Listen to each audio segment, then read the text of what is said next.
آئیے سنتے ہیں کہانی ایک پیاری سی بہادر شہزادی کی جو اپنے 7 پیارے بھائیوں کے ساتھ رہتی تھی۔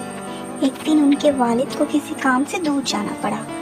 جاتے ہوئے انہوں نے شہزادی کو ایک صندوق دیا اور کہا کہ بیٹی اس صندوق کا بہت خیال رکھنا۔ شہزادی نے وعدہ کیا، لیکن ایک دن تجسس میں آ کر اس نے صندوق کھول لیا۔ اوہ یہ کیا! صندوق میں سے تو جادوئی جوتے نکلے۔ جیسے ہی شہزادی نے ان جوتوں کو پہنا وہ ہوا میں اڑنے لگی۔ گھبرا کر اس نے اپنے بھائیوں کو آواز دی، لیکن وہ بہت دور نکل چکی تھی۔ جب وہ واپس آئی تو بھائی غائب تھے۔ شہزادی نے اپنے بھائیوں کو بہت تلاش کیا، یہاں تک کہ وہ ایک پرانے قلعے میں پہنچ گئی۔ وہاں اسے ایک بوڑھی عورت ملی جس نے بتایا کہ شہزادی کے بھائیوں کو ایک جادوگرنی نے قید میں کر لیا ہے۔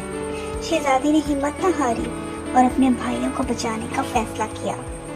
قلعے میں پہنچ کر شہزادی کو معلوم ہوا کہ جادوگرنی نے اس کے بھائیوں کو مختلف جانوروں میں تبدیل کر دیا ہے۔ شہزادی نے ہمت سے کام لیا اور جادوگرنی کو شکست دینے کا منصوبہ بنایا۔ اس نے جادوگرنی کے باغ سے ایک خاص پھول حاصل کیا جس میں بھائیوں کو جادو توڑنے کی طاقت تھی۔ پھر ایک رات جب جادوگرنی سو رہی تھی، شہزادی نے چپکے سے پھول لے کر بھائیوں کو چھو لیا۔ دیکھتے ہی دیکھتے بھائی واپس انسان بن گئے۔ وہ بہت خوش ہوئے اور اپنی بہادر بہن کی شکر گزار ہوئے۔ انہوں نے جادوگرنی کو ہمیشہ کے لیے شکست دے دی اور سب ہنسی خوشی اپنے گھر واپس چلے گئے۔ تو یہ تھی شہزادی اور اس کے 7 بھائیوں کی بہادری کی کہانی۔ کیا آپ اور کہانی سننا چاہیں گے؟